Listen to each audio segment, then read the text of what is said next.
কলিযুগ পাবন অবতার পরম প্রেমময় অখিল রসামৃত সিন্ধু প্রেম পুরুষোত্তম ভগবান শ্রীকৃষ্ণ চৈতন্য মহাপ্রভু বিশেষ অনুকম্পা বিশেষ কৃপায় সবাই আজকে আমরা সমবেত হয়েছি শ্রী ভক্ত অঙ্গনে অমৃতময় ভাগবতীয় কথার আসরে সুধীবৃন্দ সুধী সজ্জন ভাগবত আপনারা যারা আজকে এই অমৃতময় সুধাযজ্ঞ ভক্তিযজ্ঞের আসরে সমবেত হয়েছেন, আপনাদের প্রত্যেকে শ্রীরাতুল আতুল চরণে এই অদমের শত সহস্র কোটি দণ্ডবত জয় নিতাই, জয় গৌর, জয় রাধেশ্যাম। সুধীবৃন্দ, ভাগবতীর কথায় প্রবেশের পূর্বে সর্বপ্রথম প্রণাম নিবেদন করছি কলি পাবন অবতার পরম প্রেমময় অখিল রসামৃত সিন্ধু প্রেম পুরুষোত্তম ভগবান শ্রীকৃষ্ণ চৈতন্য মহাপ্রভু শ্রীরাতুল রাঙ্গা শ্রীচরণ কমলে সশ্রদ্ধ প্রণাম নিবেদন করছি বিশ্ববন্দিত পাবন ভূমি শ্রী বৃন্দাবনের মুকুটমণি পরম পূজ্যপাদ শ্রী বাবাজি মহারাজ 108 শ্রী শ্রী বিনোদ বিহারীদাস বাবাজি মহারাজের শ্রীরাতুল আতুল শ্রীচরণ কমলে তৎপশ্চাৎ প্রণাম নিবেদন করছি উপস্থিত সুধী ভাগবত ভক্তগণ, সুধী সজ্জন ভক্তমণ্ডলী, আপনাদের সকলের আপন আপন শ্রী গুরু গোবিন্দের শ্রীরাতুল আতুল শ্রীচরণ কমলে প্রণাম নিবেদন করছি সকলের আপন আপন মাতৃদেবী এবং পিতৃদেবী শ্রীচরণ কমলে। তৎপশ্চাৎ আমি অধম নরাধম দিন অতিদিন শ্রী ব্যাসাসন থেকে অবনত মস্তকে সেই সমস্ত গৌরগত প্রাণ নিতাইগত প্রাণ যাদের চরণ ধুলি বিনে যাদের সঙ্গ বিনে কেউ কখনো আমার ভগবানকে লাভ করতে পারে নাই, কেউ কখনো আমার পরম করুণাময়ী শ্রীমতী রাধা রানীকে লাভ করতে পারে নাই, সেই সমস্ত ভক্তদের শ্রীরাতুল আতুল শ্রীচরণ কমলে আমি অধম অন্তরের অন্তঃস্থল থেকে তাদের প্রত্যেকের চরণে বৈষ্ণব জ্ঞানে বুলন্কিত শতকোটি দণ্ডবত প্রণাম নিবেদন করি। বাঞ্ছা কল্পতরুশ্চ কৃপা সিন্ধুভ্য এব চ পতিতানাং পাবনেভ্যো বৈষ্ণবেভ্যো নমো নমঃ। জয় জয় শ্রী রাধে শ্যাম নিতাই গৌর হরি বল। জয় জয় শ্রী সদ্গুরুদেব ভগবান কি জয়। জয় শ্রী রাধে শ্যাম নিতাই গৌর হরি বল। সুধীজন ভগবত ভক্তগণ, আজকে সবাই আমরা সমবেত হয়েছি মহতি ভাগবতীয় কথার আসরে। মায়ের আমরা কথা বন্ধ করি, রাধেশ্যাম অল্প সময় একটু আলোচনা করি। জয় রাধে, জয় নিতাই গৌর হরি বল। সুধীজন ভক্তজন, আজকের এই অমৃতময় ভাগবতীয় কথার আসরে আমরা সবাই সমবেত হয়েছি অত্যন্ত পবিত্রময় এক মাস, পুরুষোত্তম মাস। সেই মাসকে কেন্দ্র করে আজকে আমরা মহতি ভক্ত অঙ্গনে মহতি অমৃতময় ভাগবতীয় রসের আসরে আমরা সবাই আজকে সমবেত হয়েছি। সুধীজন ভক্তজন, আপনাদের শ্রী চরণে আমি অধম নিবেদন করিব রাধেশ্যাম। মা আমরা কথা বন্ধ করি। জয় রাধে।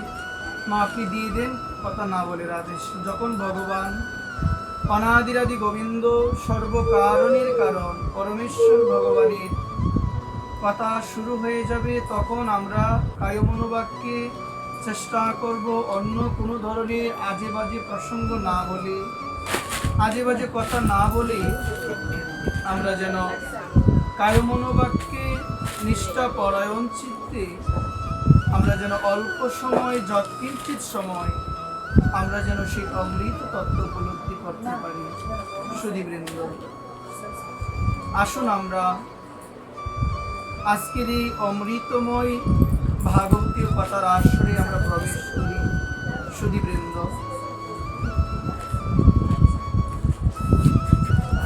জয় নিতাই, জয় গুরু, জয় রাধেশ্যাম।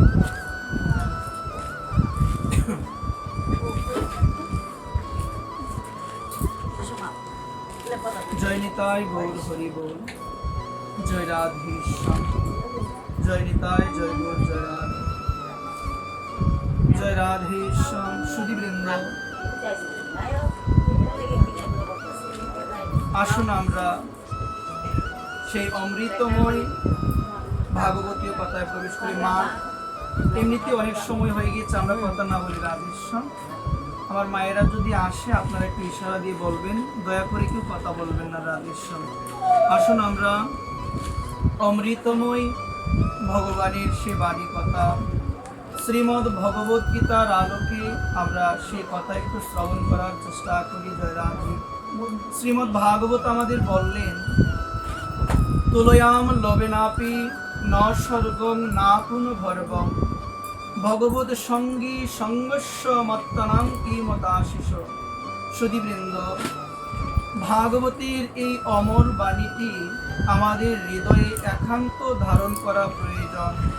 শ্রীমদ্ ভাগবতে শুকদেব গোস্বামীপাদ আমাদের জানালেন, খুব সুন্দরভাবে তিনি জগৎবাসীকে জানিয়ে দিলেন, তুলয়াম লবেনাপি ন স্বর্গং না পুনর্ভবং ভগবত সঙ্গী সঙ্গস্য মত্তনাং কিমতাশিষ।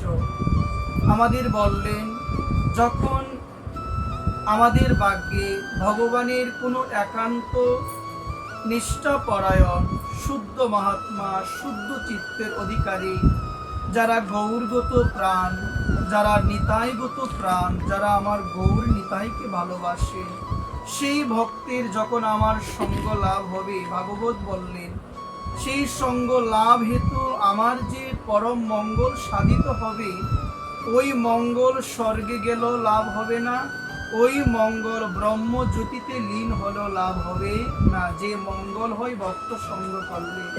এই জন্য শ্রী চৈতন্য চরিতামৃত গ্রন্থে কৃষ্ণদাস কবিরাজ গোস্বামীপাদ লিখছেন, সাধু সঙ্গ সর্বশাস্ত্রী কয়, লবমাত্র সাধু সঙ্গে সর্বসিদ্ধি হয়। জীবের ভাগ্যে যদি লবমাত্র সাধু সঙ্গ হয়, যে জীব কখনো সাধু সঙ্গ করে না, কখনো ভগবানের কোনো একান্ত নিষ্ঠাপরায়ণ শুদ্ধ ভক্তির কৃপা পায় নাই, সে জীব কখনো কৃষ্ণ ভক্তি হৃদয়ে লাভ করতে পারবে না। এই জন্য সুধীবৃন্দ বললেন, আমাদের ভাগ্যে যখন কোনো ভক্তের চরণধুলি জুটবে, যখন কোনো একান্ত নিষ্ঠাপরায়ণ শুদ্ধ মহাত্মাদের চরণধুলি আমরা লাভ করতে পারবো, সুধীবৃন্দ, আমাদের এই মনুষ্য জীবন সার্থক হয়ে যাবে। এই জন্য আসুন আমরা আজকের এই অমৃতময় আসরে যারা এসেছি, আমাদের বিশেষ ভাগ্য, অত্যন্ত পবিত্রতম এক মাস, সেই পুরুষোত্তম মাসকে কেন্দ্র করে মহতি ভক্ত অঙ্গনে আজকের মহতি ভাগবতীয় কথার আসরের আয়োজন হয়েছে। আপনারা যারা এসেছেন, আপনাদের আতুল চরণে আমি অদর নিবেদন করে বলি, জয় রাধে। আজকের এই বৃষ্টিময় দিন, সেই দিনকে উপেক্ষা করে আমরা এসেছি, কারণ আমাদের বিশ্বাস, মেঘ পূর্ণ দিন নহে দুর্দিন, বৃষ্টিপূর্ণ দিন নহে দুর্দিন। দুর্দিন হলো সেদিন যেদিন আমার ভাগ্যে গৌর কথা, নিতাই কথা, কৃষ্ণ কথা শ্রবণ হয় নাই, যেদিন আমার ভাগ্যে ভক্ত সঙ্গ লাভ হয় নাই। শাস্ত্র বললেন, সেই দিনটাই হলো আমার জীবনের সব থেকে বড় দুর্দিন। এই জন্য মেঘ পূর্ণ দিন নহে দুর্দিন। আপনারা যারা এসেছেন আমার ভগবানের কথা শ্রবণ করার জন্য, আপনারা হৃদয়ঙ্গম করতে পেরেছেন যে জীবনে যদি আমার কৃষ্ণ কথা যেদিন শ্রবণ না হয়, আমার গৌর কথা, আমার নিতাই জীবন গাথা, নিতাই মহিমা যেদিন শ্রবণ না হয়, সেই দিনটাই আমার বৃথা, সেই সময়টি আমার বৃথা।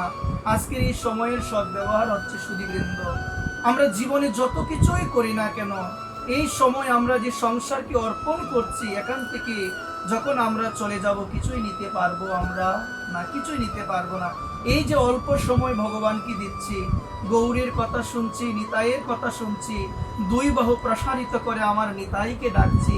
যেদিন আমি চলে যাব আমার সাথে এগুলোই যাবে, আর কোনো কিছু যাবে না। ওই জন্য বলেন ভক্তি কখনো নষ্ট হয় না মা, ভক্তি কখনো নষ্ট হবে না। আমার দেহটা পরিবর্তন হতে পারে, কিন্তু যে ভক্তিটা আমি যাজন করছি ওই ভক্তি কিন্তু সদা সর্বদা নিত্য আমার সঙ্গে থাকবে।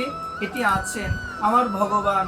তিনি গীতায় বললেন, অর্জুনকে উপলক্ষ করে আমাদের কল্যাণের জন্য বললেন, নেহা বিক্র মনুষ্যস্তি প্রত্যভায়ন বিদ্যতে স্বল্পম অবশ্য ধর্মস্য প্রায়ত মহত নবয়াত। এ অর্জুন, ভক্তি যুগের যে অনুশীলন সেটা কখনো ব্যর্থ হয় না। সেই স্বল্প অনুষ্ঠানও সংসার নামক মহাবই থেকে আমাদের মতো অধমকে উদ্ধার করে। স্বল্প অনুষ্ঠানও যদি কেউ করতে পারে, এই জন্য ভক্তি কখনো ব্যর্থ হয় না।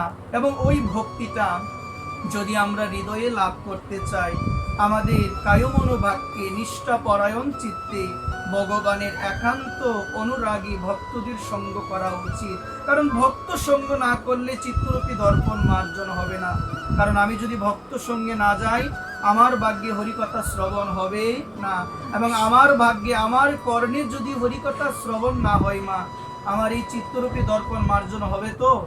কখনোই হবে না। এই জন্য আজকে দেখুন, এই চিত্তরূপী দর্পণের মধ্যে এত ময়লা, এত আবর্জনায় পরিপূর্ণ হয়ে আছে, এত আবর্জনা। আমাদের মানুষের প্রতি হিংসা, বিদ্বেষ, দেশ ভাবনা আমাদের হৃদয়ে, আজকে এত হিংসা আমাদের হৃদয়ে সুধীবৃন্দ। এই জন্য বললেন, সমস্ত হিংসা কামনা বাসনাকে যদি জয় করতে চাও, যারা আমার ভগবানকে ভালোবাসে তাদের সঙ্গ করো। দেখবে আস্তে আস্তে তোমার হৃদয় রূপী ক্ষেত্রে যে ময়লা আছে, ভগবানের নামে হরিকথার প্রভাবে, ভক্ত সঙ্গের প্রভাবে সব দূরীভূত হয়ে যাবে, সব দূরীভূত হয়ে যাবে। এজন্য সুধীবৃন্দ, আমাদের এই জীবনটাকে গঠন করা প্রয়োজন। গঠন করতে হবে যে আমার জীবনে কি কি দোষ রয়েছে। একমাত্র হরিকথা শ্রবণ করলে, সাধু সঙ্গ করলে আমরা বুঝতে পারবো যে আমার জীবনে এখনো কি কি ত্রুটি রয়েছে। বর্তমান সময়ে আমরা অন্যের দোষগুলো দেখি, কিন্তু আমার ভিতরে কি দোষ আছে এটা আমরা দেখি না। দেখবেন মা, এই প্রসঙ্গে খুব সুন্দরভাবে বলছেন, এখন তো আমরা বাড়ি ঘরের মধ্যে, ব্যবসা প্রতিষ্ঠানের মধ্যে আমরা সিসি ক্যামেরা লাগাই না মা? সিসি ক্যামেরা আমরা লাগাই, কেন লাগাই? কারণ ওইটার মাধ্যমে দেখা যাবে কে কি করে, কে চুরি করছে বা কে চুরি করে না, সমস্ত কিছুই ওই ক্যামেরার মধ্যে ধরা পড়ে। এই জন্য দেখবেন আমরা এখন বর্তমান সময়ে আমরা সেই ক্যামেরাগুলো সবাই লাগাচ্ছি। আমার মনে হয় কি, আমাদের জীবনেও দুইটা সিসি ক্যামেরা প্রয়োজন আমাদের এই বাস্তবিক জীবনে। আসুন আমরা সেই কথাগুলো একটু ধ্যানপূর্বক শুনি মা, মন দিয়ে আমরা সবাই শুনি। আমাদের জীবনেও দুইটা সিসি ক্যামেরা অবশ্যই প্রয়োজন। এক হলো বিচার আর এক হলো বিবেক। ওই দুইটা ক্যামেরা আমাদের জীবনেও প্রয়োজন। আজকে যদি একটু বিচার করি, বিবেককে যদি একটু কাজে লাগাই, যদি দেখি যে আমার জীবনে কি কি সমস্যা রয়েছে, আমি হয়তোবা প্রসাদ পাচ্ছি, হয়তোবা ভগবানকে ভোগ নিবেদন করছি, তিলক দিচ্ছি, কণ্ঠিমালা দিচ্ছি, কিন্তু তারপরও আমার মনে হয় কি আমার এটা বিচার, এটা আমার বিবেককে কাজে লাগাতে হবে। অবশ্যই বিচার করা প্রয়োজন যে আমার জীবনে এখনো কি কি ত্রুটি রয়েছে।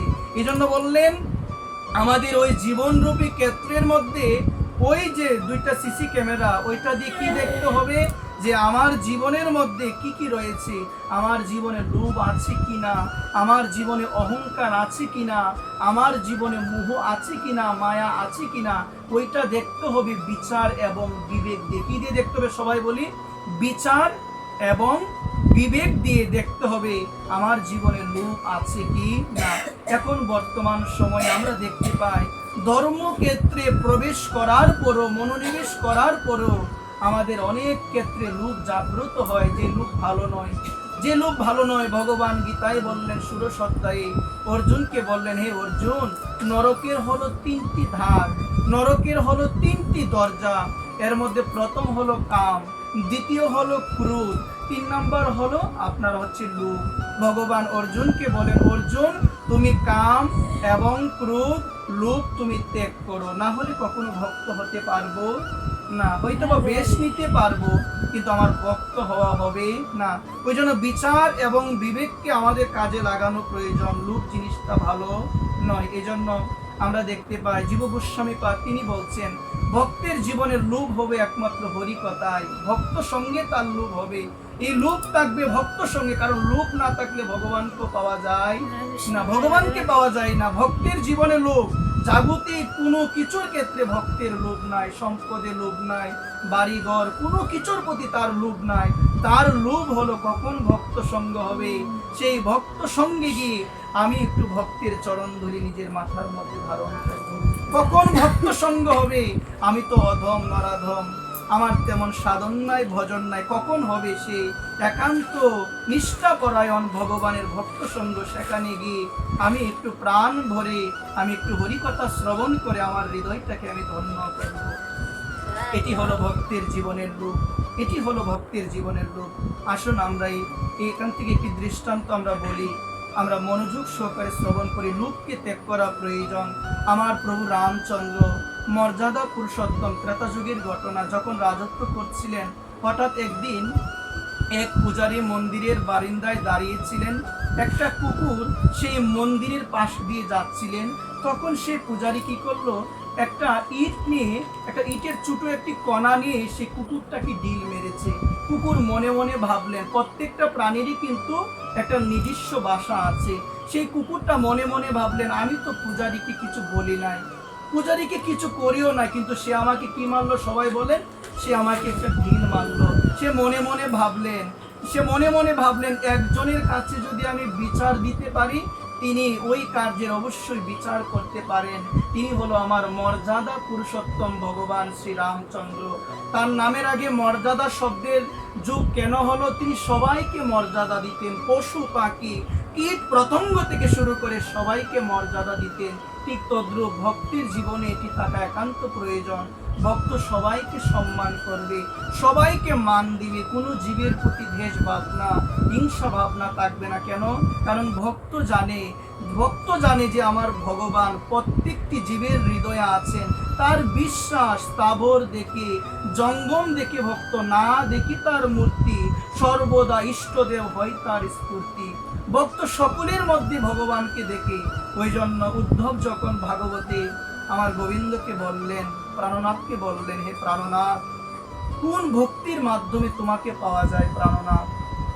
তখন আমার গোবিন্দ ভক্ত শ্রেষ্ঠ উদ্ধব মহারাজকে বললেন, হে উদ্ধব, যখন তোমার সমস্ত জীবের প্রতি তুমি আমাকেই দর্শন করবে, সমস্ত জীবের প্রতি যখন তোমার ভক্তি জাগরিত হবে, শুধু মন্দিরে গিয়ে ঘন্টা নাড়িয়ে সেবা দিয়ে চলে আসলাম, একটু পরেই নিন্দা সমালোচনা পরহিংসা শুরু হয়ে গেল, ওই ভক্তির মাধ্যমে ভক্তি করতে পারে, কিন্তু ভগবানের চরণ এত সহজে পাবো না। কিন্তু এই জায়গায় ভগবান বলে, উদ্ধব, যখন তুমি সমস্ত জীবের মধ্যে তুমি আমাকে দর্শন করবে, তখনই তুমি আমাকে লাভ করতে পারবে। এই জন্য আসুন, আজকে এই জায়গায় বড়ই অভাব আমাদের, এই জায়গায় বড়ই অভাব। এই অভাবের কারণে আমরা পাচ্ছি না, কারণ ভাব এখনো যথাযথভাবে হয় নাই। এই জন্য শাস্ত্র বললেন, কৃষ্ণ ভক্তির অস্বাভাবিতা, আমাদের বললেন সেই ভাবের অনেক অভাব, আমাদের সেই ভক্তি রসের অনেক অভাব। মতি ক্রিয়তাম যদি কুতহপি লভ্যতে, আমাদের বললেন বাজারে গেলে কিছু কিনতে গেলে যেমন অর্থ প্রয়োজন, তেমনি এই ভক্তির জগতে ভগবানকে পেতে গেলে ভাবের প্রয়োজন, প্রেমের প্রয়োজন। এই জন্য বললেন তত্রম লুল্লমপি জন্ম কোটি সুকৃতি লভ্যতে, বলছে কোটি জন্মের সুকৃতি পূর্ণ থাকলে ভগবানকে পাওয়া যায় না। যদি হৃদয়ে তোমার ভাব না থাকে, যদি হৃদয়ে তোমার ভক্তি না থাকে, ওই ভাব এবং ভক্তি আমাদের হৃদয়ে জাগাতে পারে একমাত্র আমাদের ষষ্ঠ গুরুদেব এবং সাধুগুরু বৈষ্ণব মহাত্মা। তাদের কৃপা বিনে হৃদয়ে কখনো ভক্তি লাভ হবে না, কখনোই হবে না। আজকে সেই কুকুর মনে মনে ভাবলেন, এটি হলো ত্রেতা যুগ, এই যুগের রাজত্ব হলো প্রভু রামচন্দ্রের। তার কাছে গিয়ে নালিশ দিলে, বিচার দিলে আমি অবশ্যই বিচার পাবো। আজকে কুকুর গেলেন ভগবানের কাছে। আপনারা হয়তোবা বলতে পারেন যে কুকুরও কি কথা বলতে পারে? কুকুর প্রাণী কীট পতঙ্গ থেকে শুরু করে সবার একটা নিজস্ব ভাষা আছে, হয়তোবা আমি বুঝি না, কিন্তু আমার ভগবান গুরুদেব কি বুঝেন? তারা বুঝেন প্রত্যেকটা প্রাণীর ভাষা, যথার্থ সদ্গুরুদেব এবং আমার ভগবান বুঝেন, এবং ভগবানের চরণে, তৎচরণে যারা আশ্রয় নিয়েছে, যারা আমার গৌরকে একান্তভাবে ভালোবাসেন, তারাই বুঝতে পারেন। কুকুর তার নিজের ভাষায় ব্যক্ত করলেন, প্রভু রামচন্দ্রের কাছে সমস্ত ইতিবৃত্তান্ত খুলে বললেন, আমার প্রভু আজকে বিচার করবেন। সেই পূজারীর কাছে আসলেন, আসুন আমরা একটু ধ্যানপূর্বক শুনি। আসার পরে সমস্ত ঘটনা যখন খুলে বললেন, তখন তাকে বললেন, তুমি কেন তাকে ডিল মেরেছো? সে কি তোমার কোনো ক্ষতি করেছে? বলছে না, কোনো ক্ষতি করে না। বলছে তাহলে কেন মেরেছো? বলছে আমি এমনি মেরেছি। তখন আমার ভগবান রামচন্দ্র সেই কুকুরকে বললেন, তুমি বলো তার কি শাস্তি দেওয়া প্রয়োজন, তুমি আমাকে বলো, তুমি যে শাস্তির কথাই বলবে আমি তাকে সেই শাস্তি দিব। আজকে কুকুর বললেন, তার নিজ ভাষায় ভগবানকে জানালেন, তাকে প্রভু যদি তাকে শাস্তি দিতে হয়, এখন সে একটা ছোট একটা মন্দিরের পূজারী, তুমি তাকে মঠ বা ধামের কোন বড় তীর্থস্থানের তুমি তাকে মহাত্মা বানিয়ে দাও। ভগবান আজকে বললেন, এটা তো তার শাস্তি হলো না, এটা তো তার জন্য পুরস্কারই হয়ে গেল। তুমি বলছো তোমার সঙ্গে সে অপরাধ করেছে তোমার চরণে, এজন্য এসেছে তাকে শাস্তি দেওয়ার জন্য। এখন তুমি বলছো আমি যেন তাকে ধাম বা তীর্থের বা বড় কোনো মঠের জন্য আমি তাকে পূজারী বা মহাত্মা বানিয়ে দিই, এটি তো তার জন্য পুরস্কার হয়ে যায়।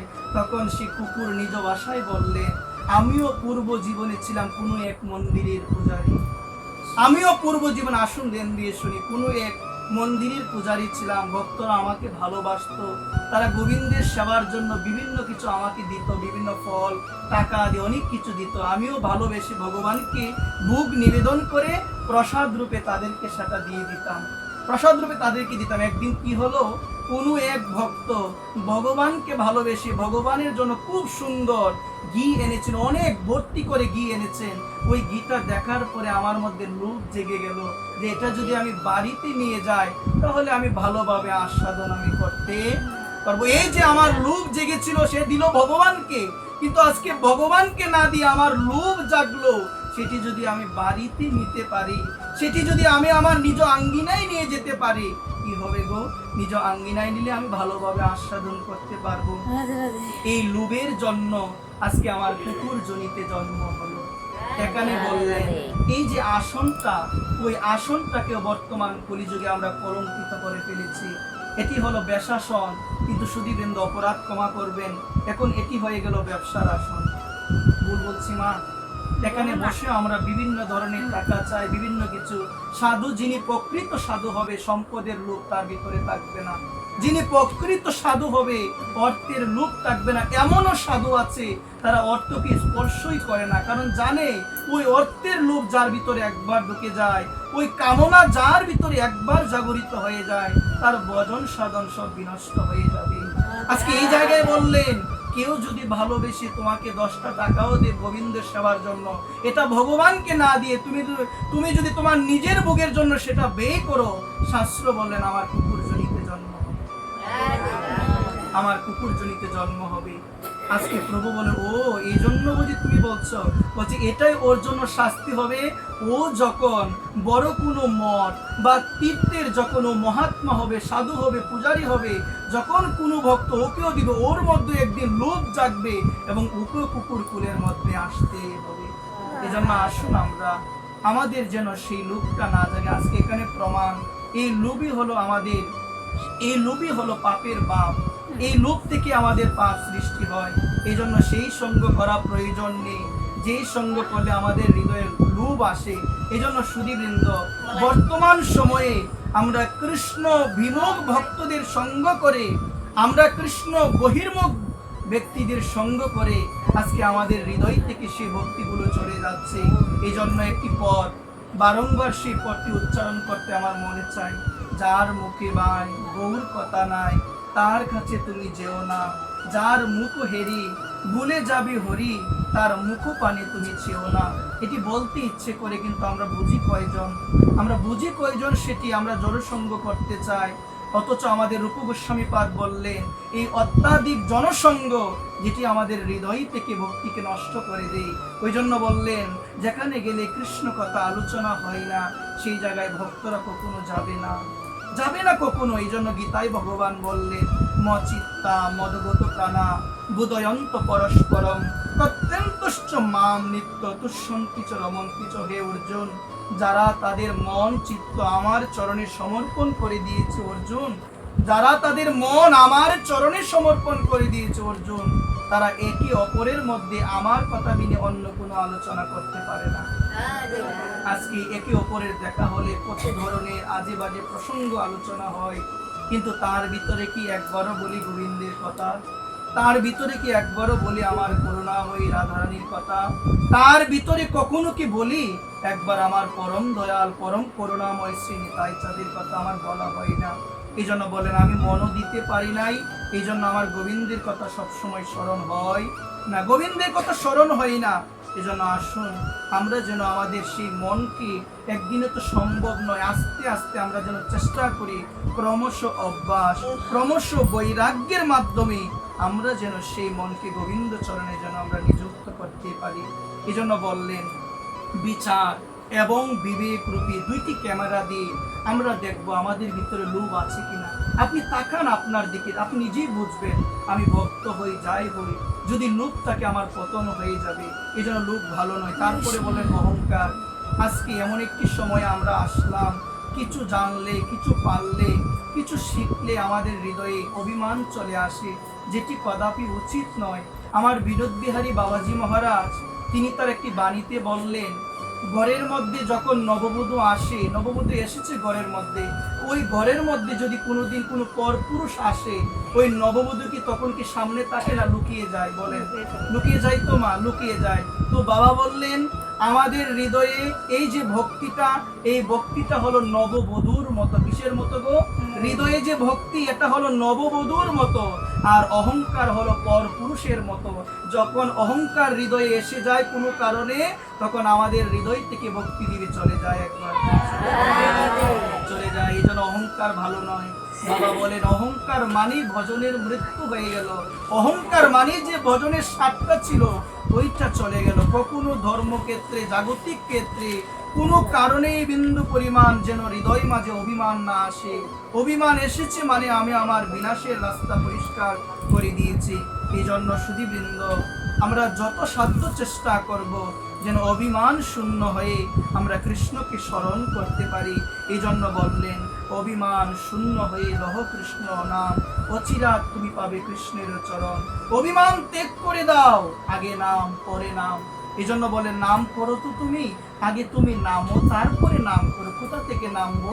সবাই হৃদয় রূপ ক্ষেত্রের মধ্যে অহংকারের আসনে বসে আছি, ওই আসন থেকে নেমে যাও, ভক্তের চরণ ধুলায় নেমে যাও, তারপরে কৃষ্ণকে ডাকো। এই জন্যই তো জগন্নাথ দাস বাবাজি মহারাজ বললেন অপরাধের সহিত লক্ষ্যমালার টানলেও কোনো লাভ হবে না। অপরাধের সহিত অপরাধও হচ্ছে সাধু নিন্দা, বৈষ্ণব নিন্দা। অপরাধও করছি আর লক্ষ্যমালাও যদি টানি যন্ত্রের মতো, কোনো ক্রিয়া হবে না। এই জন্য বাবা বললেন জগন্নাথ দাস বাবাজি মহারাজ অপরাধের সহিত লক্ষ্য নাম না টেনে বৈষ্ণবের বাড়িতে গিয়ে বাগানে তোমরা চাষ করো, তাতে তোমাদের মঙ্গল হবে। এই জন্য কথায় কথায় এখন অপরাধ। আসুন আমরা এই জায়গায় একটু কিছু শিকার চেষ্টা করি। এই অপরাধ জীবনে আমাদের এখন ভয়াবহ অবস্থায় রূপ নিয়েছে। যদি কোনো ভক্ত চরণে অপরাধ হয়, ভগবান বলছেন আমি তাকে কোনোদিন রক্ষা করতে পারি না, সেই ভক্ত যদি তাকে কৃপা না করে। এই জন্য ভগবান ভাগবত বললেন আমার পূজা থেকে শ্রেষ্ঠ পূজা হলো আমার ভক্তির পূজা। এই জন্য আমরা দেখতে পাই শাস্ত্র বললেন আরাধনাং সর্বেষাং, বিষ্ণুর আরাধনাং পরম তস্মাৎ পরতরং দেবী তদিয়ানং ভক্ত সমর্চনম। বলছেন জগতের মধ্যে যত আরাধনা রয়েছে সমস্ত আরাধনার মধ্যে শ্রেষ্ঠ আরাধনা হলো ভগবান বিষ্ণুর আরাধনা, কিন্তু তার থেকেও শ্রেষ্ঠ আরাধনা হলো তদিয়ানাম ভক্ত সমর্চনম, তার থেকেও শ্রেষ্ঠ আরাধনা হলো ভক্তের আরাধনা। যে ব্যক্তি ভক্ত চরণে নিজের মনোপ্রাণ সমর্পণ করতে পেরেছে সে গোবিন্দের কৃপা সে লাভ করতেই পারবে, লাভ করতেই পারবে। এই জন্য আমরা যেন ভক্ত সঙ্গ করি, কিন্তু কদাপি কোনো কারণে যেন মা সেই দোষ আমরা ভক্তের না দেখি। দেখলি সে যখন তোমার প্রতি ক্ষেত্রে আমরা দোষ দেখি শুধু মা। আসুন এই জায়গায় আমরা কিছু শিকার চেষ্টা করি। চিত্রকেতু নামে এক রাজা ছিল, পরম ধার্মিক, ভগবানের একনিষ্ঠ একান্ত মহাত্মা। একদিন তিনি আকাশপথে যাচ্ছেন, হঠাৎ তিনি লক্ষ্য করে দেখলেন আমার ভগবান শঙ্কর দেবাদিদেব মহাদেব তিনি হরি কথা বলছেন। মা পার্বতী তার কুলে বসা, আর অনেক মুনি ঋষি বসে তার শ্রীমুখ থেকে, দেবাদিদেব ভগবান শঙ্করের শ্রীমুখ থেকে হরিকথা শ্রবণ করছেন। মা মহাদেবকে চেনা প্রয়োজন। আমাকে কিছু মানুষ একসময় বলেছিল, আমরা তো বৈষ্ণব, আমরা কি শিবের আরাধনা করতে পারবো? আমি বলি কি, মা তুমি বৃন্দাবনে যাও, তুমি প্রিয়াকুঞ্জে যাও, আমার বিনোদ বাবাকে তুমি দেখো, প্রতিদিন বাবা শিবকে স্নান করায়, অথচ আমরা জানি না। আমাদের ভাগবতে বললেন যথার্থ বৈষ্ণব দ্বাদশ মহাজন, দ্বাদশ বৈষ্ণব স্বয়ম্ভু নারদ শম্ভু কুমার কপিল মনু প্রহ্লাদ জনক বিষ্ণু বলির বয়াসকি বয়ং, এই দ্বাদশ হলো বৈষ্ণব। এর মধ্যে প্রথম বৈষ্ণবী হলেন বৈষ্ণবের নাম যথা শম্ভু। এই জন্য ভাগবত বললেন নিম্ন গানাম যথা গঙ্গা দেবানাম অচ্যুতি তথা বৈষ্ণবে নাম যথা শম্ভু পুরাণমিদং তথা। যত নদ নদী রয়েছে সমস্ত নদ নদীর মধ্যে যেমন গঙ্গা শ্রেষ্ঠ, তারপরে বললেন যত গ্রন্থ শাস্ত্র রয়েছে তার মধ্যে যেমন এই পুরাণ শ্রেষ্ঠ, তারপরে বললেন যত বৈষ্ণব রয়েছে সমস্ত বৈষ্ণবের শিরোমণি হলো দেবাদিদেব দেবাদিদেব মহাদেব। সুধীবৃন্দ, আজকে তিনি সর্বপ্রথম যে অমর কথা, ভাগবতীয় কথা আমরা যৎকিঞ্চিত বলার চেষ্টা করি, যদিও আমার মতো ক্ষুদ্র নগণ্য জীব, আমার সেই যোগ্যতা নাই, সেই অধিকার নাই, তথাপি ভক্ত কৃপাতে, গুরুদেবের কৃপাতে দুইটি কথা বলা, কারণ সেই কথা বলে আমার মতো ক্ষুদ্র জীব, আমার এক মুখে বলে কখনো শেষ করা যাবে না। ভগবান যদি আমাকে অনন্ত মুখ দেয়, সেই অনন্ত মুখ দিয়েও আমি ভগবানের যৎকিঞ্চিত মহিমাও আমি বলতে পারবো না, সেই শক্তি সামর্থ্য নাই। এই জন্য অহংকার করার কিছু নাই, এই জন্য অহংকার অভিমান করার কিছুই নাই। এটি আমার ভ্রান্ত ধারণা, আমি জেনে গিয়েছি অনেক। এই ভ্রান্ত ধারণায় আমার জীবনে একদিন সর্বনাশ ডেকে আনবে। এই জন্য আসুন আমরা যেন কি অহংকার না করি। আজকে চিত্রকৃত রাজা ভগবানের একনিষ্ঠ ভক্ত আকাশ পথে যাচ্ছিলেন, তিনি লক্ষ্য করলেন আমার শঙ্কর ভগবান আমার মা পার্বতীকে কুলে বসিয়ে ভাগবত কথা বলছেন। তিনি দোষ দেখে ফেললেন, বললেন মা শঙ্কর, তুমি ভাগবত কথা বলছো, অমর কথা, মা পার্বতীকে কুলে বসিয়ে মাকে কি একটু নামাতে তুমি পারো না? মাকে তুমি একটু নামাতে পারো না? দোষ দেখলো, কিন্তু ভগবান শঙ্কর জানে চিত্রকৃত ভক্ত, ভগবান শঙ্কর দোষ দর্শন করলেন না। এটা হলো ভক্তের লক্ষণ। যিনি ভক্ত হবে তিনি হবে অদোষ দোরসী, অদোষ দোরসী প্রভু। এই জন্য তো গানে বলে অদোষী দোরসী প্রভু। তুমি বৈষ্ণব ঠাকুর, তুমি কখনো কারো দোষ দেখবে না। বৈষ্ণব কখনো কারো অবগুণ দেখে না। বৈষ্ণব তো সবাইকে দণ্ডবোধ প্রণাম করে, জানে জীবে সম্মান দিবে, জানি কৃষ্ণ অধিষ্ঠান। তুমি জানবে প্রত্যেকটা জীবের ভিতরে কৃষ্ণের অধিষ্ঠান। ওই জ্ঞানে তুমি সবাইকে প্রণাম জানাবে, ওই জ্ঞানে তুমি সবাইকে প্রণাম জানাবে। আজকে আসুন এই জায়গার মধ্যে দোষ দেখলেন, মা পার্বতী অনেকটা রুষ্ট হয়ে গেলেন, মা অভিশাপ দিয়ে দিলেন। মা বললেন এত বড় ভক্ত হয়ে গিয়েছো তুমি, দেবাদিদি ভগবান শঙ্করের দোষ তুমি দেখো, অভিসম্পাত করলেন, তোমার অসুর কোলে জন্ম হবে, তোমার অসুর কোলে জন্ম অভিসম্পাত করলেন। তিনি মায়ের কাছে এসে প্রণাম করে বলেন মা তুমি অভিশাপ দিয়েছো মা, আমার জনমটা পরিবর্তন হবে, আমার কুলটা পরিবর্তন হবে, কিন্তু মা আমার হৃদয়ে যে ভক্তি আছে মা তুমি সেটা নষ্ট করতে পারবে না, তুমি সেটা নষ্ট করতে পারবে না মা। তুমি পার্বতী হয়েছো মা, কিন্তু আমার হৃদয়ে গোবিন্দের প্রতি যে ভক্তি রয়েছে ওইটা তুমি নষ্ট করতে পারবে না। এই যে অভিসম্পাত করলেন, ওই চিত্রকেতুই পরবর্তীতে জন্ম নিলেন অসুর কুলের মধ্যে, বৃত্রাসুর অসুর রূপে, কিন্তু সে ছিল ভগবানের পরম ভক্ত। ওই বৃত্রাসুরে একবার স্বর্গ রাজ্য দখল করেছিলেন, দখল করার পরে সমস্ত দেবদেবী আজকে শরণ নিয়েছিলেন দধিচি মণির কাছে। দধিচি মণির হার দিয়ে বানানো হলো বজ্র, যে বজ্র দিয়ে হত্যা করা হলো, ওই বৃত্রাসুরকে বধ করা হলো। যখন ইন্দ্র ওই বজ্র দিয়ে বৃত্রাসুরকে বধ করবেন, প্রথম অবস্থায় যুদ্ধ করতে গিয়ে তার দুইটা বাহু কেটে দিয়েছিল। কয়টা বাহু গোমা? দুইটা বাহু কেটে দিয়েছিল, দুইটা বাহু কেটে দিয়েছিল। তখন সে করজোর করে বলেছিল, করজোর আর কিভাবে করবেন, মানুষ সে করজোর করে বলেছিলেন, ভগবানের কাছে পুষ্পাঞ্জলি দিচ্ছিলেন, ইন্দ্রদেবকে বলেছিলেন ইন্দ্র আমার মৃত্যুর কোনো ভয় নাই, আমার মৃত্যুর কোনো ভয় নাই, কারণ আমি জানি যার জন্ম হয়েছে তাকে একদিন মরতে হবে। এটি গীতার বাণী। ভগবান গীতায় বললেন জাতস্য বিদুব মৃত্যু জন্ম মৃতস্য চ তস্মাৎ পরিহার্য হত নতম সূচিত মহর্ষি অর্জুন। অপরিহার্য কর্তব্য সম্পাদন করার সময় তোমার সুখ করা উচিত নয়, যে এসেছে সে একদিন চলে যাবে। অতএব সুখ করার কিছু নাই, অতএব সুখ করার দুঃখ পাওয়ার কিছু নাই। এসেছি ভবে, যেতে হবে ভবে মাত্র, আমার দুদিনের দেখা। এই জন্য আসুন আজকে এই জায়গায় আমরা কিছু শিখি। তিনি বললেন আমার মৃত্যু ভয় নাই। বলছে তোমার তো এখন মৃত্যু হয়ে যাবে, তুমি কিছু চাও। দেনের মাধ্যমে ভগবানের চরণে পুষ্পাঞ্জলি নিবেদন করছে। ভগবানের চরণে পুষ্পাঞ্জলি নিবেদন করলেন, ভগবান তাকে দেখা দিলেন। ভগবান যখন দেখা দিলেন, ভগবানের চরণে তিনি প্রার্থনা নিবেদন করলেন। আসুন সেই প্রার্থনাটা আমরা একটু স্মরণ করি। সেই প্রার্থনাটি আমাদের জানা প্রয়োজন, অবশ্যম্ভাবী সেই প্রার্থনা জানা প্রয়োজন। ভগবান যখন এসেছেন, ভগবানের প্রার্থন চরণে পুষ্পাঞ্জলি নিবেদন করে বললেন, ভগবান কর্ম বিপাকে বরে, কর্ম বিপাক এটাতে পড়ে, কর্মচক্রে পড়ে মৃত্যুর সংসারে বারংবার আমাকে আবর্তন করতে হচ্ছে, বারংবার আমাকে আসতে হচ্ছে। মা আমি বলি কি, সেই বিপাকে আমিও পড়ে গেলাম। কেন পড়ে গেলাম গো মা? আমি আমার জীবনে ভজনই ভুলে গেলাম, আমি আমার জীবনে ভগবানকে ভুলে গেলাম। আমাকে আরো অনন্ত জনিতে মা ভ্রমণ করতে হবে।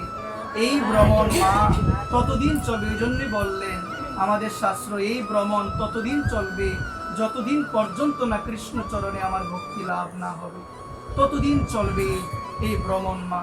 এই জায়গায় খুব সুন্দরভাবে আমাদের জানালেন। তিনি বললেন, বৃত্রাসুরের প্রার্থনা আমরা একটু স্মরণ করি আমরা সবাই মন দিয়ে।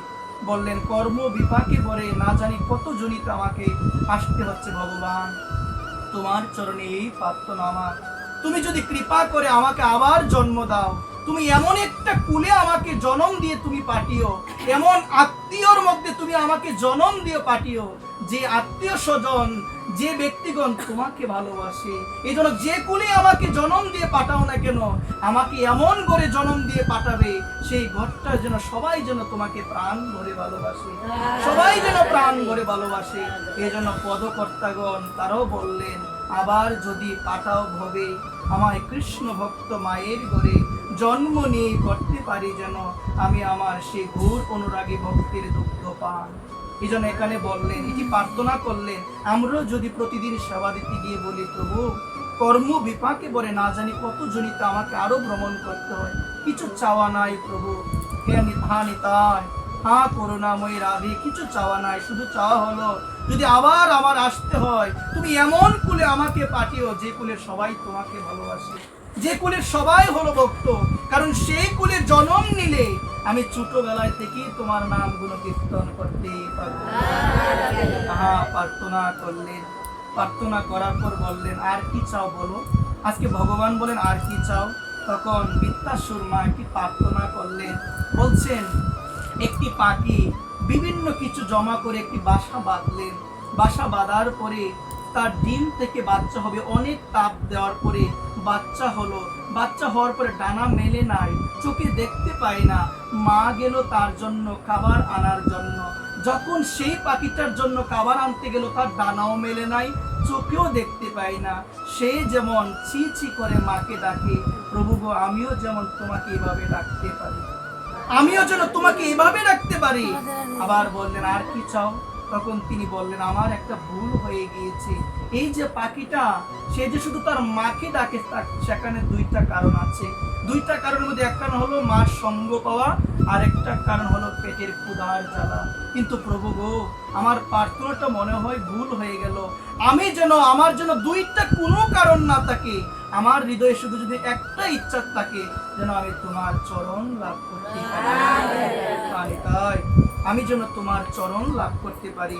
আজকে ভগবান তার নয়ন সজল হয়ে গেল। এমন প্রার্থনা, বৃত্রাসুর অসুর কুলে জন্ম নিও, জগৎকে জানিয়ে দিলেন, আবার যদি পাঠাও হবে আমি যেন কোনো গৌর অনুরাগী ভক্তের ঘরে জন্ম নিতে পারি, এবং ডাকার মধ্যে আমার যেন কোনো ধরনের অন্য কোনো কারণ না থাকে, শুধুমাত্র এই ভেবে ডাকবো, প্রভু তুমি আমার, আমি তোমার, তুমি ছাড়া আমার কেউ নাই, আমি তোমাকে ভালোবাসি প্রভু। এই জন্য ভগবান বললেন, সাধব হৃদয়ং মহম সাধুনাং হৃদয়ং তহম, সাধু আমার হৃদয়, আমি হলাম সাধুর হৃদয়। সাধু তাকে আমার মন্দিরে, আমিও তাকে সাধুর হৃদয় মন্দিরে। বলো না রাধে। এই জন্য বলেন, তোমার চরণ ছাড়া যেন অন্য কোনো পাওয়ার ইচ্ছা আমার হৃদয়ে না জাগে। এই জন্য আমাদেরও এই ইচ্ছাটা থাকা প্রয়োজন। অনন্ত জন্ম আমার হচ্ছে, সেই অনন্ত জন্ম আমার মৃত্যু হচ্ছে, আমার মনে হয় কি মা, সেই সমস্ত জন্মে আমি গুরু কৃষ্ণ প্রসাদে সেই ভক্তিলতা বীজটা আমি লাভ করতে পারি নাই। ওই জন্য কৃষ্ণদাস কবিরাজ গোস্বামী পাদ বললেন, ব্রহ্মাণ্ড ভূমিতে কোনো ভাগ্যবান জীব গুরু কৃষ্ণ প্রসাদে পায় ভক্তিলতা বীজ।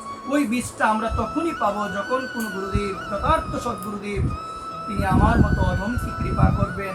আমি বলি কি, গুরুদেব সবাইকে কৃপা করে, গুরুদেব সবাইকে কৃপা করে, কিন্তু কৃপা নেওয়ার মতো আমার পাত্রটা প্রস্তুত হলো না।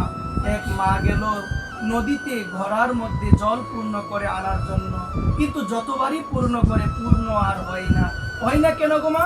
বললেন পাত্রটা ছিদ্র ছিল। ঠিক তদ্রুপ মা রাধারানী কৃপা করে, আমার গুরুদেব কৃপা করে, কিন্তু আমার পাত্রই যদি ছিদ্র থাকে, কৃপাকে আমি ধারণ করতে পারবো তো মা? পারবো না। ওই জন্য বলেন হরি কথা যেন আমরা শ্রবণ করি, আমরা যেন নিতাই কথা শ্রবণ করি, আমরা যেন একান্ত নিষ্ঠা পরায়ণ চিত্তে যেন আমরা গৌরকে ভালোবাসি। কখনো কোনো কারণে যেন হৃদয়ে বিন্দু পরিমাণ অহংকার না আসে।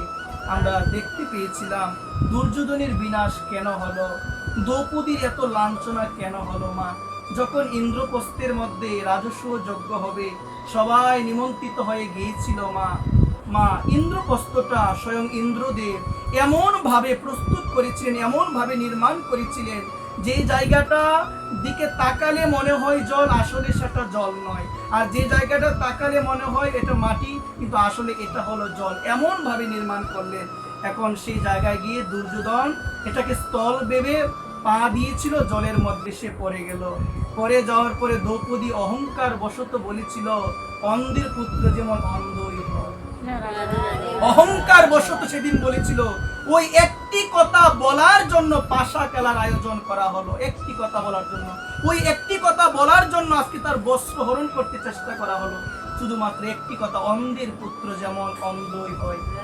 দুর্যোধন এই কথাটা শুনে তার হৃদয় জ্বলে গিয়েছিল। এই জন্যই এত বড় আয়োজন সে করলো, পাশা খেলার আয়োজন এবং তার বস্ত্রহরণ। একটি কথা অহংকারে দ্রৌপদী বলেছিল। আবার ভগবান যখন শান্তির প্রস্তাব নিয়ে হস্তিনাপুরে ভগবান পদার্পণ করেছিলেন, দুর্যোধনকে বলেছিলেন 5টি গ্রাম দেওয়ার জন্য, কিন্তু সে গ্রাম দিল না। অহংকারে বলেছিল, আমি যুদ্ধ ছাড়া কিছুই আমি দিব না, আমি বিনা যুদ্ধে নাহি দিব সুচাগ্র পরিমাণ মেদিনী, বিনা যুদ্ধে আমি দিব না। আজকে এখানে প্রমাণ হলো, যার হৃদয়ে অহংকার এসেছে তার বিনাশের কারণ সে নিজেই ডেকে এনেছে। একবার তার বিনাশের কারণ নিজেই ডেকে এনেছে। এই জন্য সুধীবৃন্দ, আসুন আমরা যেন সেই অহংকার থেকে বের হতে পারি, সেই অহংকার শূন্য হয়ে যেন আমরা ভগবানকে স্মরণ করতে পারি এবং কর্মফলকে আমরা স্মরণ করি। মা, যেমন কর্মই আমার দ্বারা হবে মা, তার ফলও আমাকে ভোগ করতে হবে। এই জন্য গীতায় বললেন, কর্মান্ন ভাধিকারস্তি মা ফলিষু কদাচন, মা কর্মফল হেতুর মহাত সঙ্গস্ত কর্মণি। কর্ম করে যাও, কর্মফলে তোমার কোনো অধিকার নাই। এমন কর্ম করে যাও, এমন কর্ম জগতে করে যাও, এমন কর্ম তুমি করো যেন তোমাকে সবাই স্মরণ করে। এই জন্যই বললেন যে কীর্তিমানের মৃত্যু নাই। কি নাই? সবাই বলো গো মা, কীর্তিমানের মৃত্যু নাই। এই জন্য জগতের মধ্যে সব থেকে বড় কীর্তি কি? যখন রায় রামানন্দ সংবাদে মহাপ্রভু রায়কে বললেন, জগতের মধ্যে যত কীর্তি রয়েছে, যত বিদ্যা রয়েছে, সমস্ত বিদ্যার মধ্যে শ্রেষ্ঠ বিদ্যা কি, সমস্ত কীর্তির মধ্যে শ্রেষ্ঠ কীর্তি কি? তখন রায় রামানন্দ উত্তর দিলেন, কৃষ্ণ ভক্ত বিনে আর বড় কোনো কীর্তি হতে পারে না। রায় রামানন্দ জগৎকে জানালেন, সব থেকে বড় কীর্তিমান তো সেই যে আমার ভগবানের ভক্ত, যে আমার রাধারানীর ভক্ত। এই জন্য ভক্ত যেন আমরা হতে পারি, আমরা যেন ভগবানের ভক্ত চরণে যেন আমরা আশ্রয় নিতে পারি। আমরা যদি আশ্রয় নিতে পারি, এই জীবনটা আমার সুন্দর হয়ে যাবে। সবাই প্রাণ ভরে যেন আমরা হরিকথা শ্রবণ করতে পারি। সুধীবৃন্দ, এমনও অনেক ভক্তবৃন্দ আছে যারা হরিকথাকে অনেক ভালোবাসে। আসুন এই জায়গায় এই কথাটি বলে ভাগবত আজকে বিশ্রামের দিকে যাব। তো বললেন, এতদিন যাবৎ আমার দ্বারা জপ, ধ্যান, তপস্যা, সাধনা, ভজন সাধন, তীর্থে যাওয়া, বৈষ্ণব সেবা আদি এত কিছু যে আমার দ্বারা হলো, সেগুলো ভগবান গ্রহণ করেছে কিনা সেটি বোঝার লক্ষণ ভাগবত দিয়েছেন মা। ভাগবত একটি বিশেষ নির্দেশ একটি আমাদের দিয়েছেন, একটি লক্ষণ দিয়েছেন, যে লক্ষণের মাধ্যমে বোঝা যাবে এতদিন ধরে জপ, ধ্যান, সন্ধ্যা, আহ্নিক, তপস্যা থেকে শুরু করে বিভিন্ন সেবা, তীর্থে যাওয়া, এত সেবা, এত কিছু ভগবান গ্রহণ করেছে কিনা সেই নিবেদিত জিনিসগুলো। এটা কি আমাদের মনে প্রশ্ন জাগে? তো এখন আমি যদি বলি আমি বৈষ্ণব, আমি দিলেই ভগবান নিয়ে নিবে, এই অহংকারে লাভ হবে না। এই অহংকারে যদি থাকতো নরোত্তম দাস ঠাকুর বলতেন না, হে গোবিন্দ মন্ত্রহীনম ক্রিয়াহীনম ভক্তিহীনম জনার্দন যৎ পূজিত মায়াধে পরিপূর্ণম তদস্তমে। নরোত্তম ঠাকুর বলতেন না, প্রেম ভক্তির মহাজন সাক্ষাৎ আমার নিত্যানন্দ প্রভুর আবেশ অবতার প্রেমময় মূর্তি আমার সেই নরোত্তম দাস ঠাকুর প্রেম ভক্তির মহাজন জয় ঠাকুর নরোত্তম, তিনি বললেন, হে গোবিন্দ মন্ত্র জানি না, ভক্তি নাই, শক্তি নাই, তুমি কৃপা করে কাঙ্গালের সেই সেবা তুমি গ্রহণ করো, কাঙ্গালের সেবা গ্রহণ করো। এই জায়গায় আরেকটি কথা এসেছে, লাখপতি ছাড়া মহাপ্রভু সেবা গ্রহণ করে না, লক্ষ লক্ষ লক্ষ কোটি টাকার মালিক না হলে প্রভু সেবা গ্রহণ করে না। একটি কথা এখানে এসেছে, আসুন আমরা এই প্রসঙ্গে একটু বলে এখানে বিশ্রামের দিকে যাই। আসুন আমরা একটু শ্রবণ করার চেষ্টা করি সুধীবৃন্দ। এই জায়গার মধ্যে আছে, আমরা পাবো এখানে। তো স্বাভাবিকভাবে লাখপতি বলতে আমরা কি বুঝি? আমার মা এখানে বলেছেন, এই জায়গার মধ্যে এই জিনিসটা একটু আমরা যদি শ্রবণ করার চেষ্টা করি, এখানে আমরা পাবো এই জায়গার মধ্যে এক ভক্ত মহাপ্রভুর কাছে গেলেন, কাঙ্গাল ভক্ত, প্রভুকে সেবা দিবেন, প্রভুর কাছে গেলেন, প্রভুর কাছে গিয়ে বললেন, প্রভু আমি তোমাকে একটু সেবা দিতে চাই। প্রভু তখন দীপ্ত কণ্ঠে বললেন, লাখপতির বাড়ি ছাড়া আমি সেবা গ্রহণ করি না। আসুন মায়ের কথাটি একটু বলার চেষ্টা করি। এখন আমরা জগতে লাখপতি বলতে কি বুঝি? আসুন আমরা চেষ্টা করি, লাখপতি বলতে আমরা কি বুঝি? আমরা ভাবি যার লক্ষ লক্ষ টাকা রয়েছে, যার লক্ষ টাকা কোটি টাকা রয়েছে, সেই তো হলো কোটিপতি, সেই তো হলো লাখপতি। আসুন চেষ্টা করি। ভক্ত গেল, আমার কার কাছে গেল? সবাই বলি প্রভুর কাছে গেল, নিমন্ত্রণ দিল, প্রভু বলল লাখপতি ছাড়া সেবা গ্রহণ করি না। ভক্ত মনে মনে ভাবলো, আমি তো জেনেছিলাম তুমি কাঙ্গালের ঠাকুর, আমি তো জানি নাই তুমি ঐশ্বর্যের ঠাকুর, আজকে তুমিও আমাকে বলে দিলে লাখপতি ছাড়া সেবা গ্রহণ করি না। মনে কষ্ট নিয়ে চলে যাবে। ভক্ত ভেবেছিল যে লক্ষ টাকার মালিক, তার বাড়িতে সেবা গ্রহণ করে চলে যখন যাবে, প্রভু ডাক দিয়ে বললেন, আসো ভক্ত, তুমি কি বুঝেছো? আমি যে তোমাকে বললাম লাখপতি ছাড়া সেবা গ্রহণ করি না, তুমি কি বুঝেছো বলো তো? বলছে, প্রভু আমি বুঝেছি যে লক্ষ টাকার মালিক, যে অনেক টাকার মালিক, তুমি তার বাড়িতে সেবা নাও। প্রভু বলল, আমি লাখপতি বলতে আমি বুঝালাম যে প্রতিদিন লক্ষ নাম জপ। এই জন্য মঠের মধ্যে মন্দিরে গেলে এখন তো আমার অনেক মা বলে, যেদিন ভোগ লাগায় নাম জপ করার সময় বিলে থাকেন। আর প্রভু বললেন লক্ষ নাম নিতেই হবে। এই জন্য অনেক মন্দিরের মধ্যে, বিশেষ করে যারা পূজারী, তারা যে করে হোক 1 লক্ষ নাম পূর্ণ করবে। প্রভুর কথা, যে নাম 1 লক্ষ পূর্ণ করে সে হলো লাখপতি, তার বাড়িতে আমি সেবা নিই, তার বাড়িতে সেবা নিই আমি। আর আমি বুঝলাম কি এর উল্টো, কোটি টাকা আছে যার, লক্ষ টাকা আছে যার, তার বাড়িতে মনে হয় তার বাড়িতে প্রভু সেবা না। না, ঐশ্বর্য চতুরতা দিয়ে ভগবানকে ধরা যায় না, ভগবানকে ধরা যায় কেবল ভক্তির মাধ্যমে, কেবল ভক্তির মাধ্যমে। এই জন্য ভক্তি প্রয়োজন। আসলে এতদিনের জপ, এতদিনের তপস্যা সেবা গ্রহণ করেছে কিনা বুঝবো কিভাবে? ভাগবত বললেন, এতদিনের জপ ধ্যান তপস্যা তোমার ভগবান গ্রহণ করেছে, সেটা বোঝার লক্ষণ হলো ভক্ত সঙ্গে সম্মিলিত হয়ে ভক্তদের চরণ ধুলায় বসে যদি হরিকথা শ্রবণের জন্য হৃদয়ে আকুলতা আসে, ব্যাকুলতা আসে, বুঝবে ভগবান তোমার এতদিনের নিবেদিত বস্তুগুলো ভগবান গ্রহণ করেছে। এজন্য মহাপ্রভু বললেন, কি বললেন? হরিকথায় রুচি যার জগতে, সেই হলো সব থেকে মহাভাগ্যবান। হরিকথায় রুচি জন্মিল না যার জগতে, আমি বলবো আমার মতো দুর্ভাগা আর কেউ নাই। আমার সেবা গ্রহণ করেছে কিনা বুঝার লক্ষণ হলো সাধু সঙ্গ গিয়ে হরিকথা শ্রবণের জন্য চাতক পাখির মতো আমি আকাঙ্ক্ষিত হয়ে থাকবো, কখন হবে হরিকথা। সেই হরিকথা শ্রবণ করে আমি আমার মনুষ্য জীবনকে ধন্য করব। এই জন্য আসুন আমরা হরিকথাকে ভালোবাসি, হরিকথাকে ভালোবাসলে হরিকে ভালোবাসা হবে। এই জন্য সুধীবৃন্দ, যারা আপনারা এসেছেন, পরম পবিত্র সেই পুরুষোত্তম মাস, অত্যন্ত গুরুত্বপূর্ণ ভজনের মাস, এই মাসে আমাদের মহান সৌভাগ্য হয়েছে মহতি ভক্ত অঙ্গনে, মহতি ভাগবতীয় কথার আসরে অভিষিঞ্চন হওয়ার, অভিষিক্ত হওয়ার আমাদের সুযোগ হয়েছে, আমরা ভক্ত সঙ্গ পেয়েছি। আসুন সবাই আমরা মন থেকে সমস্ত অভিমান দূর করে আমরা একটু ভগবানকে ভালোবাসার চেষ্টা করি, একটু ভগবানের ভক্তকে ভালোবাসার চেষ্টা করি। আমরা যদি মন্দিরে সেবা দিয়ে ভক্তি নিন্দা করি, সমালোচনা করি, ওই সেবা ভগবান কোনোদিন গ্রহণ করবে না। এই জন্য ভক্তকে যেন ভালোবাসতে পারি, এদিকে আমরা সবাই আমাদের দৃষ্টিটা দিয়ে রাখবো। এই জন্য বলছেন, যে ভক্ত সর্বদা ভক্ত চরণে তাদের দৃষ্টি দিয়ে রাখে, সেই ভগবত রাজ্যে প্রবেশ করতে পারে, সেই ভগবত ধামে প্রবেশ করতে পারে। জয় নিতাই। জয় গৌর, জয় রাধেশ্যাম। সুধীবৃন্দ, আজকের এই অমৃতময় বার্তা, অমৃতময় হরিকথা, এখানে আমরা বিশ্রামের দিকে যাচ্ছি। আপনাদের সকল ভক্ত চরণে আমি অধম পুষ্পাঞ্জলি নিবেদন করি। আমার কথার মধ্যে অসংখ্য ভুল ত্রুটি হয়েছে, আপনারা সময় বাবা সুন্দর দৃষ্টিতে দেখবেন। জয় জয় শ্রী রাধেশ্যাম। সবার প্রত্যেকের রাতুল চরণে আমি অধম নিবেদন করি। জয় রাধে, জয় হৃদয় প্রাণ ভরে যেন ভগবানকে ডাকি, ভগবত সেবা ভগবত নাম যেন বেশি বেশি করে জপ করি। জয় হৃদয় গৌর হরি।